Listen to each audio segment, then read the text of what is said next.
Welcome to the Stories with Traction podcast. I'm your host, Matt ZAUN.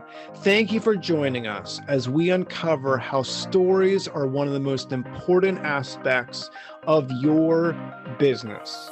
We'll talk about struggles, victories, and how you can utilize strategic storytelling to inspire those around you to action. Enjoy this episode. I'm extremely excited for this conversation because I feel like it doesn't matter what state or region I'm in, there's something that has really dominated a lot of leaders' minds. And that is how to create a vibrant company culture. How do we take top talent and get them to not only stay, but be excited about their work? I'm excited about this conversation because today I'm joined by Dr. TRACY STEWART, who is the founder of Constructive Wave Consulting. She's a Vistage Chair. She has a Master's of Science in Organization Development, and she earned her doctorate in clinical psychology. Welcome to the show, TRACY. Thanks, Matt. It's really wonderful to be here. I'm excited you're here because I feel like right now, leaders are beyond stressed. And I see this, and I don't think that it's talked about enough. And as everyone listening knows, we have experienced very strange years, and that's an understatement. So 2020, as everyone knows, was an absolute nightmare. COVID was rampant. Everyone was talking about pivot. A lot of leaders were doing everything they could to survive. Then 2021, there were major supply chain issues. And this year, 2022, there's massive inflation, continued supply chain issues, and there's geopolitical chaos. So leaders are very flustered because they feel like they've given it their all in the last few years. And now they're in a spot where they want to really focus on company culture, but there's a disconnect between leadership and their team on, do we do a hybrid model? Is it a full return to work? And I feel like leaders need help processing where they are, and they need a little bit of motivation. So I wanted to unpack that with you from a business perspective and also from the psychological element, dealing with the mind. So has that been your experience? Are you talking with leaders that you can just tell they're burned out, they're frustrated, they don't really know where to go? I think you summed it up very well. It's been a really difficult, very fraught time, I think, in business leadership in our culture and in our world. And I think, yes, leaders are exhausted, frustrated, overwhelmed, although it's, of course, hard for them to also say that and find the forum to be able to say that. But yes, the ones that I speak to, the ones that I work with experience everything you mentioned. Yeah, and it's almost sad because I feel like there's not environments, or there are a few environments, but they don't feel like they can actually share that. Exactly what you said. They don't feel like they can express that. They need to be the strong individual to take care of their team, but behind closed doors, I mean, I've been fascinated speaking to leaders that run massive organizations, and when you get them behind a closed door, they're burned out. Some of them are actually battling inferiority complexes because we've never dealt with what we're dealing with now. We're literally in uncharted territory, and they don't know what to do. Mm-hmm. So with that said, I mean, obviously we dove into a little bit of negative. So from a positive element, what should they do when they feel like their world is just spiraling out of control? What would be the very first thing that you would recommend to a leader? You need to stop and do X. What would that blank be? I think that probably almost anybody, leader, team member, person walking on the street, is finding that few moments to literally stop and take a breath and step away and disengage from whatever the situation is in that moment that might be overwhelming. That only works, of course, for a second, but I think it's the first step. The second step would be to find some sort of personal self-care outlet that's unrelated from the workplace that allows them to recharge their batteries, whether that is exercise or faith practice or family or walking the dog, something along that line, meditation.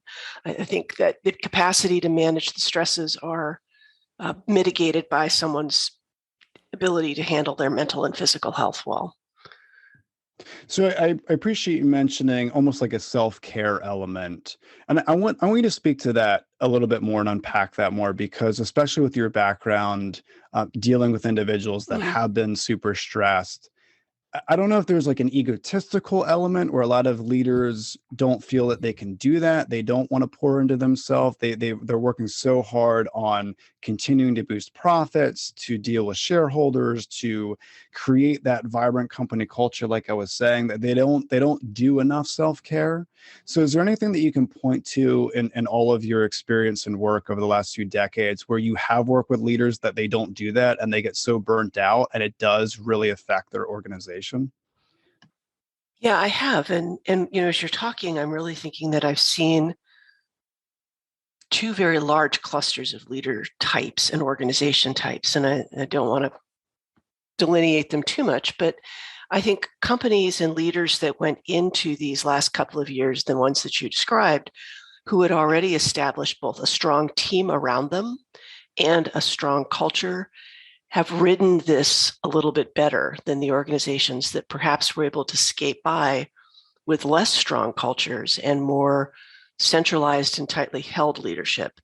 Where I think those have been tested has been in the crisis itself and in this sort of sequence of it's becoming a chronic crisis state. And so, yes, I mean, I've certainly seen leaders who are fried to, the nth degree. And sometimes it's because they have attempted to be that leader who runs everything, who hasn't built a strong team around him or her, who didn't have culture before that made it easier for their employees to ride through the stress. But I will say, in fairness, I've also met a couple of leaders just by the very nature of the businesses they're in that it wouldn't have mattered if they had been in the most vibrant culture in the universe with the absolutely best supportive team and distributed leadership. They still would have been burnt out at this point. And yes, it's very hard for them to have a place to go to speak to someone because it just exacerbates that sense of imposter and fear of not being able to do it. And the messages of that kind of, strong hero leader are really being tapped right now. And so I want to unpack something that you had talked about. You said that they had a strong team and a strong culture prior to the pandemic, prior to these situations happening. And I Mhm. immediately thought of I did an episode not too long ago with Gina Furia Rubel on Is Your Company Ready for a Crisis? Mhm. So a lot of people that listen to this podcast recognize that Gina, it does a lot in the public relations space. She is always dealing with a lot of different crises. She's actually from the Doylestown area, which is funny. We had talked about that prior to hopping on here. It's a very small world. Mhm. And one of the things she said is often we don't think anything's going to happen. We don't properly prepare. And she talked about creating all of these scenarios, bringing all of our top leaders together and talking about crazy scenarios that could happen and planning for them. Mhm. And what I find interesting is when COVID happened, a lot of the thoughts were nothing like this will ever happen again. And then we dove into supply chain issues and it was crushing businesses. They couldn't have Mhm. even dreamed in their worst nightmares that they wouldn't be able to get the products in to deliver for their clients. Mhm. And then it's starting to turn a corner. And then now we're heading into, I call it, geopolitical chaos because we have no idea what's happening, Yeah. especially over in Europe. And now leaders are even flustered even more. And I appreciate that you had mentioned building that strong, vibrant team now because Mhm. we don't know what the future holds. We don't know No. what's going to happen towards the end of this year. We don't know what's going to happen in 2023. So, from a preparation perspective, not only self care, but once they have figured out a way to pause, like you said, have a little bit of self care, from a planning perspective, what would you recommend that they do with their, if we're talking to CEOs, what would they do with their top leaders to prepare for the unknown? How do you even prepare for something that you don't know what's coming? Sure. I think there's two pieces here, Matt. I think there's preparation, and I think there is organizational structure and process, and you need to have both. Good companies can prepare, scenario plan, come up with contingencies, do risk, analyses and countermeasure prep and have, lovely binders and spreadsheets and folders. And those aren't unimportant. They aren't, to try and think through, the what ifs, because even in, COVID and supply chain and geopolitical crisis, you could have pulled 5 or 6 different things from those different scenarios and implemented them if you had, given some thought and adapt.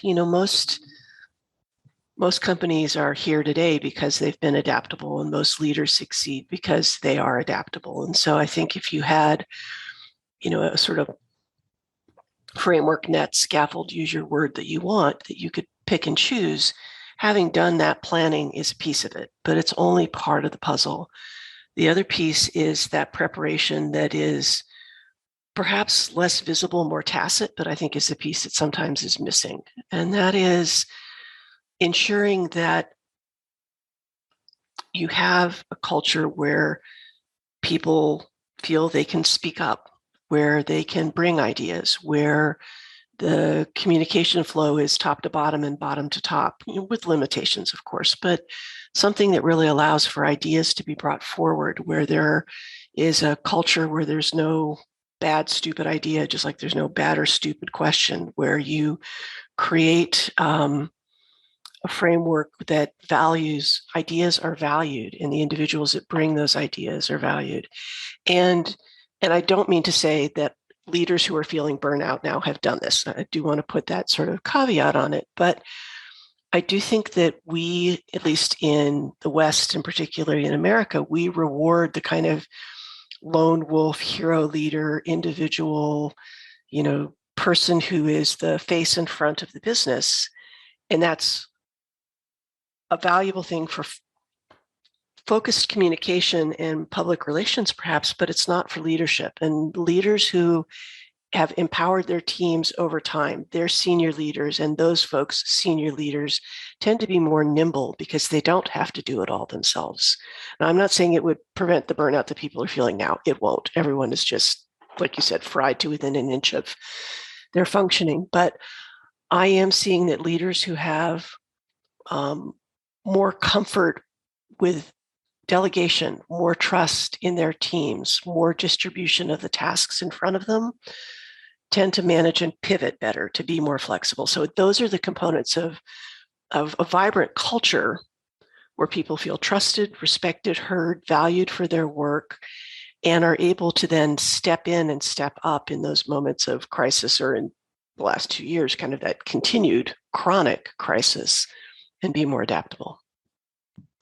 So I want to zone in on one of the words that you said. You had talked about valued. And it's interesting that the 2 points that you had mentioned really tie together. You had mentioned self-care. And if we're not valuing ourselves, how can we actually create a culture that everyone feels valued? So leaders are burnt out. So the first thing you said is to pause, figure out how to do something outside of the organization for self-care. So hopefully by that point, they're taking care of themselves from a stress perspective, but also creating this environment where people can speak up, that they do feel valued. And it's amazing how many problem solution conversations happen when we allow our teams to speak up and creating that environment. So I want to dive into generational differences with you, because I think this is really important for business leaders to unpack when it comes to speaking up. So right now you have multiple generations. A lot of them are in leadership positions across the United States. So if we're talking about baby boomers, we're talking about Gen Xers, millennials, even Gen Z now. It's amazing that Gen Z and millennials feel empowered to speak up. And a lot of times baby boomers and Gen Xers are having difficulty creating environments allowing everyone to speak up. And it's been to their detriment. I mean, let's not beat around the bush. It has been very challenging. So if you were to speak to leaders right now, let's say they're running medium or size companies, or even large organizations, they're baby boomers or Gen Xers, they're very concerned about tightening messages, about keeping things close to their chest. What would you say to them to motivate them to empower millennials, Gen Z within the organization to speak up, to create more ideas, more creativity? What would you recommend that they think? What should they be thinking about regarding empowering people to speak up from different generations? laughing in some ways at your question because, and I even think back to my comment about pausing. The comment on pausing and self-care was really intended for, when someone is burned out, not in the moment of crisis. I want to be entirely clear to separate that out. It is important to empower people, but I think my first thing would be, how do we empower the millennials and the Gen X's to listen? I think one of the problems that I see in organizations is you open up the channel in one direction, but you don't bother clearing out the wax from your ears in the other. And I think it has to be both. I think, I'm not an expert on communications, Matt, so finding probably a more skilled speaker in that area, but we know a fair amount about the fact that the Z's and the X's, the Z's and the Y's really view themselves differently in the workplace, and they view the value and the nature of work very differently than the more chronologically advanced versions of the workforce right now, in terms of the Gen X's and the baby boomers. They work. Their framework of work is so very, very different. And I think, having somebody who can help an organization bridge that cultural divide between living to work and working to live, and the framework of the nature of the workplace itself is one.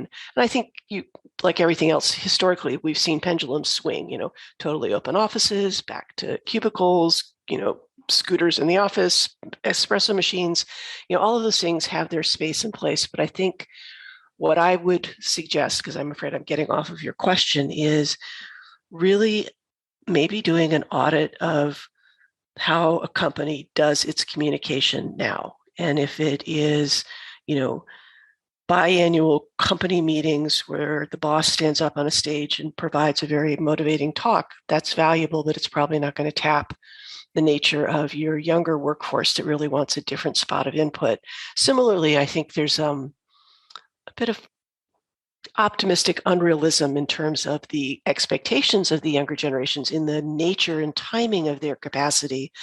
But I think what we're learning is that the current flow of communication isn't sufficient. So it partly depends on the size of the organization and the nature of the work that they do.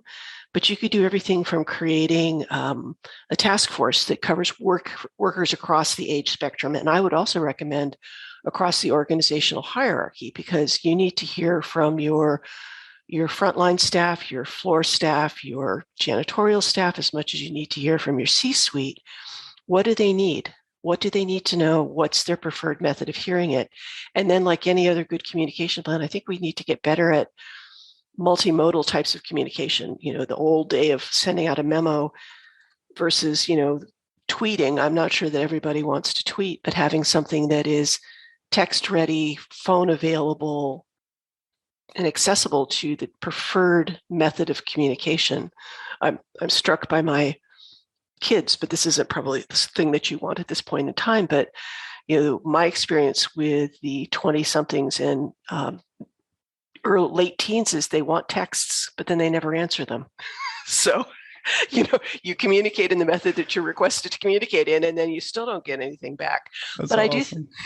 I do think it's about, if you invite input, but you don't do anything with it ever, you might as well not bother inviting the input. Wow. Okay. So I don't want anyone to miss what Tracy's saying here, because this is so unbelievably powerful. You talked about the audit of communication. Mm-hmm. So I think we're entering into what I'm calling a perfect storm regarding communication. Here's what I mean. A lot of organizations' communication skills have gone down. They have plummeted.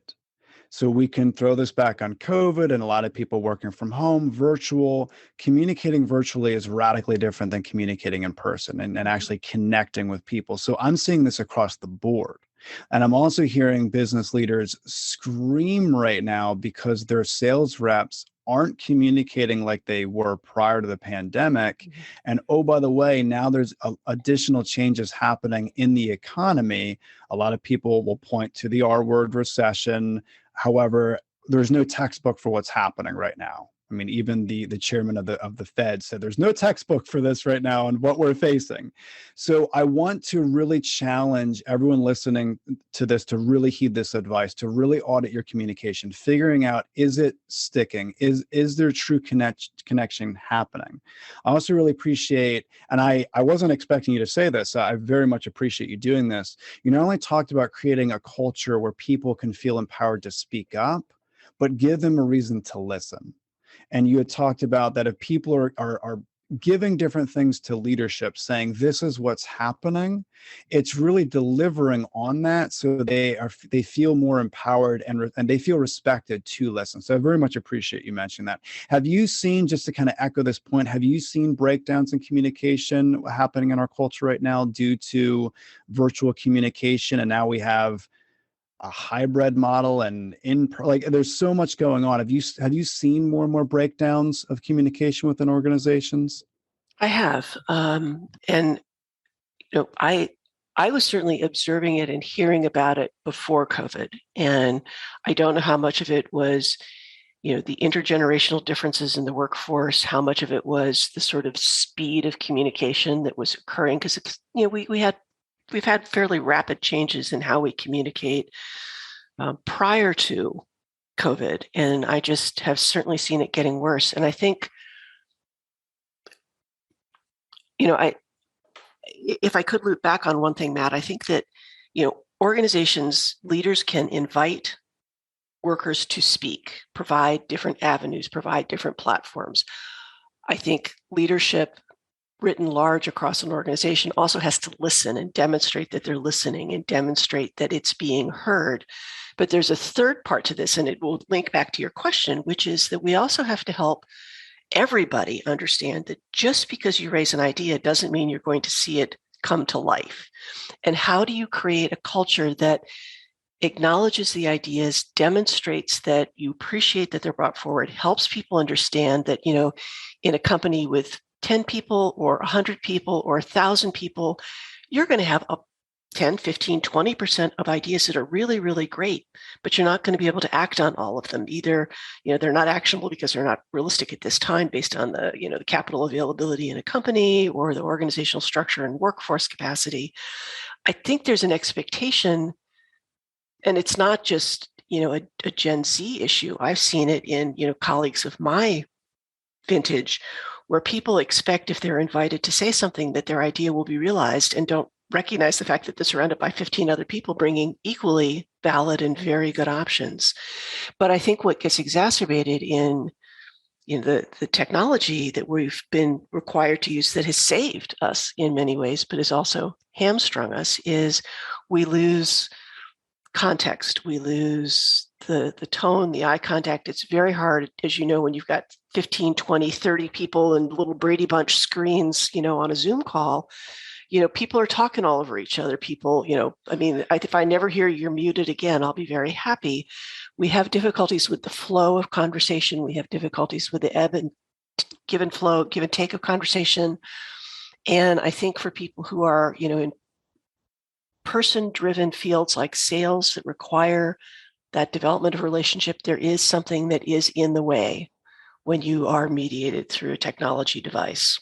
I'm glad we have Zoom and Teams and all of the other platforms. They've saved many businesses, but they're not sufficient.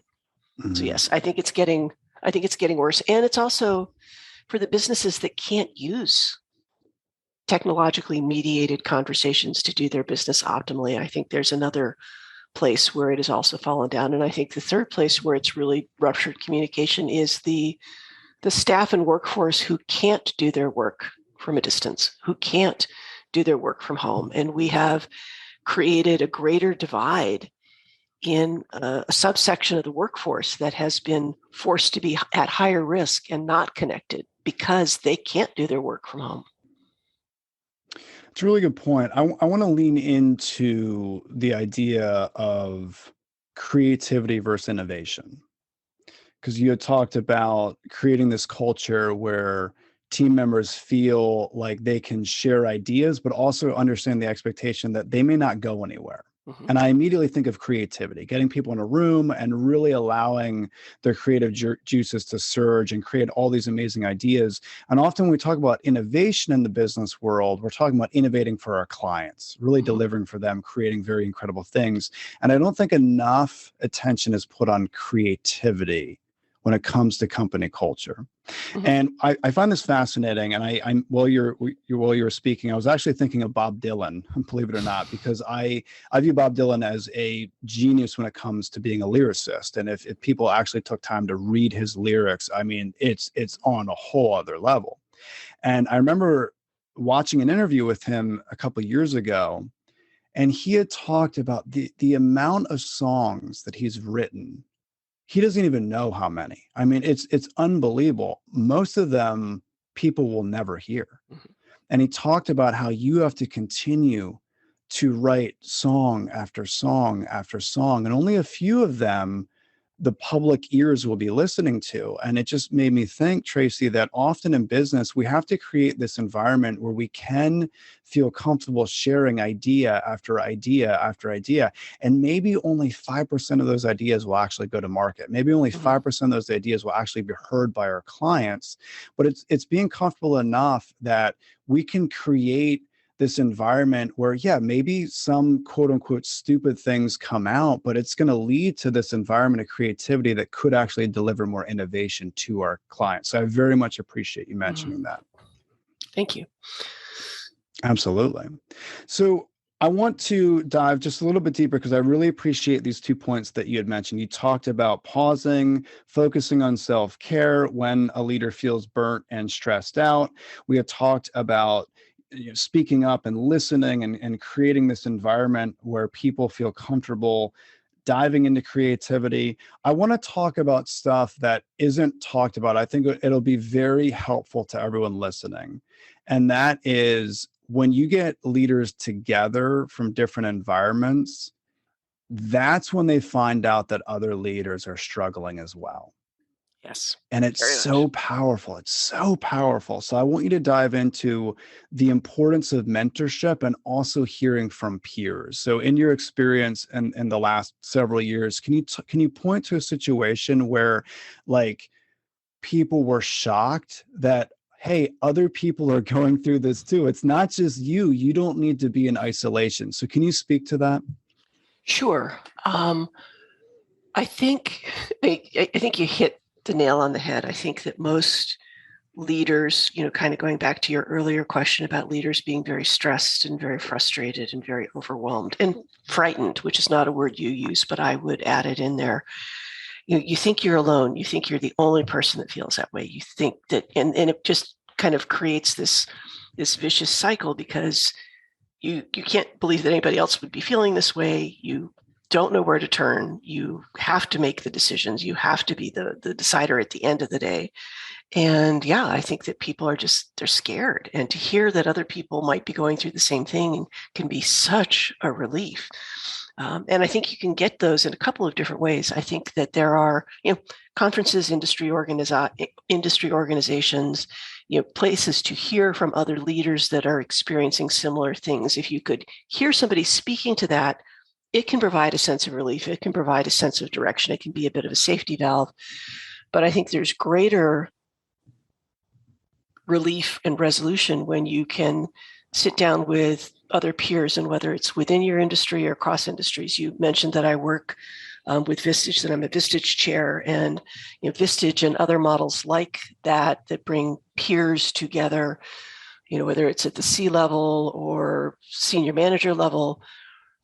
I think there's enormous power in the trust that's built in a group like that allows them to, I talk about looking under the dust bunnies under the bed ruffle, but take your pick. It's the ability to look at those things that you typically hide away, and be able to hear other people expressing their concerns, their fears, their successes, and getting some ideas, from the trenches, if you will, of somebody else who's been through some of what you've been experiencing. I see the relief I hear the relief, and I'm seeing people act on ideas that they're getting from their peers who are in different industries, but there's really no new problem under the sun. It might look a little different with a global company than it might with a local company. It might look a little different with a small enterprise versus an enormous one, but there really isn't anything new under the sun. And not feeling alone, just that, not feeling alone is huge. Being able to express your concerns and your angst and not be judged for it is bigger, and coming up with solutions that you can, act on and see results is the ultimate win. That element of not feeling alone is really important. And I feel like we put individuals on pedestals. We see them in different environments, especially when it comes to leadership. I mean, there are some incredible leaders in the world. Yeah. There are some incredible leaders that are taking care of their clients, their teams. They're doing incredible things. And a lot of these are the unsung heroes that they'll never have a movie about them one day. No one's going to write a book about them one day, but they're doing incredible things and they're making a huge impact on their community. And what's amazing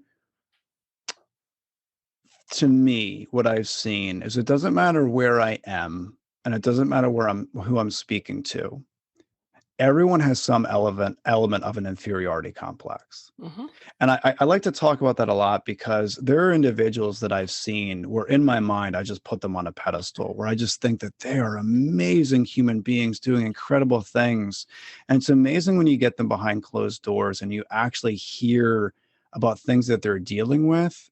And you come to find out everyone's dealing with this. It doesn't matter how flashy, how incredible they look. It doesn't matter how large their team is. Everyone is dealing with situations when it comes to family and community and sometimes even mental health. So I want to also give you an opportunity to talk a little bit about that, Tracy, because to be honest with you, I've been concerned talking to friends that I have that do executive coaching and counseling. So I have friends that are dealing with people that a lot of people would consider high achievers, and they're going through depression. They're going through situations where they reach out. This kind of takes things full circle now about the importance of self-care that you mentioned.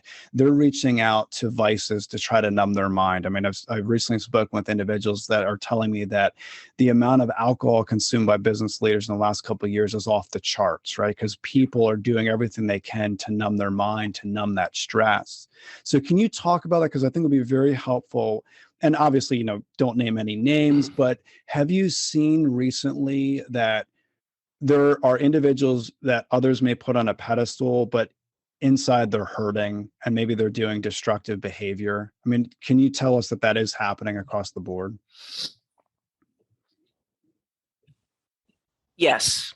And again, I do want to put this a bit in historical context. I don't think this is new. I just think we're more aware of it. And I think it's certainly on a much greater scale. It's both, broader and deeper than it probably was when leaders were able to, and I don't mean coast lightly, but obviously when the basic day-to-day operations of their businesses continued forward in the way that we normally observe them, whether it's, in the Wall Street Journal or somewhere else, some of those things were easier to push aside. And so their families may have seen it, their loved ones may have seen it, their senior leaders may have seen it, but it may not have been apparent to the organization as a whole because they weren't in a hyper crisis mode in this kind of chronic stuff that we've been living with. But yeah, I think that you have hit the nail on the head, and I'm not speaking just to the people I know. It's everywhere in the media. I think the rise of mental health problems, the levels of substance use among leaders and the workforce and parents staying at home with their kids. I mean, we just know that it's increased.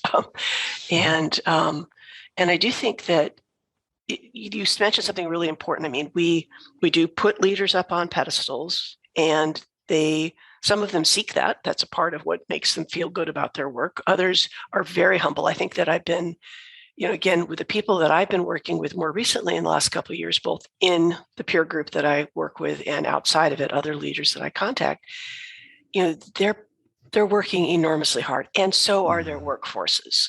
so are their workforces. And people are stretched and being asked to work in ways they've never been asked to work before. And, you adapt thinking, you mentioned it early on in this conversation. We thought that the adaptation was going to be a couple months. And then we thought maybe it was going to be half a year. And then we thought maybe it was going to be, and I would add that the supply chain issues came about the same time that Omicron came. And so, we had round 2 of COVID when we really thought we were seeing the light, and then it hit. And then we come out of that. And like you mentioned, as the supply chain issues went up, then we had the geopolitical stuff that just, peaked them. So yes, we see externally people who appear to have it all together, and they and society expects them to project that persona, which only makes it all the harder when all of those normal things that most people bring in their lives, the things that we don't know about, that we don't see, whether it was from early childhood, midlife, or current.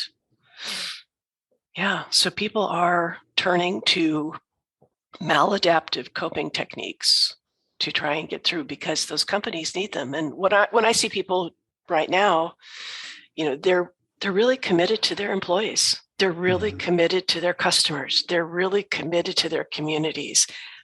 And when they aren't able to do everything that they think they should be able to do, it just eats at them some more. And that is that kind of inferiority complex. And I will say that's one of the most powerful things that I've observed in the peer group work I've done is, and people don't word it that way, and they don't say, well, golly gee, I feel like a fake. But when they talk about those areas where they have doubts, where they have concerns, and you can see, that the light bulbs go on in the room and like, oh, wow, I have my version of that. It's not just me. And people can come in support and say, it's not just you, and it really does help. It doesn't make it go away instantly, but boy, it sure helps. Sure. Yeah, hearing you say that is so powerful and also empowering because we aren't alone. Everyone is dealing with their own challenges. So I very much appreciate you saying that.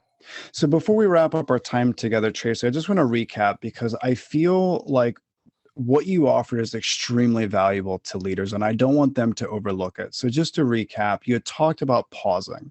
So when someone's going through an extremely stressful, frustrating situation, they need to pause and they do need to focus on self-care, preferably outside the organization. A lot of us love our work. It is good, though, to detach, whether it is do something that is involving nature, or you had mentioned meditation, you had mentioned some faith-based elements. So there's all kinds of different things people could do to dive into self-care. I really appreciate that point you made. You also mentioned the point about empowering people to speak up, but also having people recognize that there is a reason to listen. You even mentioned planning is only part of it. It's only part of the puzzle, that we really need to do an audit of our communication regarding our organization and really give people a reason to listen. Take those ideas and challenge them that not every idea is going to become a product or service for our clients, but we need to spur on more creativity. And then the third point that I really appreciate you mentioning, Tracy, and the last point was not just feeling alone, but recognizing that you're not on an island off by yourself. Like other people are dealing with these things. And that's why it's so powerful to reach out for good mentorship and reach out to connect with our peers. So with that said, Tracy, and if anyone has any additional questions regarding what you said, they want to learn more about your work, where's the best place that they can go to connect with you? I'll have to send you my website. Okay, perfect. Awesome. That's awesome. So absolutely, go to Tracy's website. I'll make it extremely convenient for people. It'll just be in the show notes. Right. Yeah, so it's constructivewaveconsulting.com, but I'll pull that up for you. Perfect. Yeah, I'll put that in the show notes. People can just click. They can go learn more about what you do. But Tracy, thank you so much for your time today. I think it was extremely valuable. It's very good for people to hear this. So thank you. I appreciate you being with us today. Thank you for the opportunity, Matt. I've enjoyed it very much. Thank you for listening to the Stories with Traction podcast. If you have a story that you would like to share, feel free to drop an email to matt@mattzaun.com with the subject line Stories with Traction. Also, feel free to connect with me on LinkedIn, where I share tons of resources on how you can be a better storyteller. Remember, if you want to persuade with power and inspire those around you to action, you must share more stories.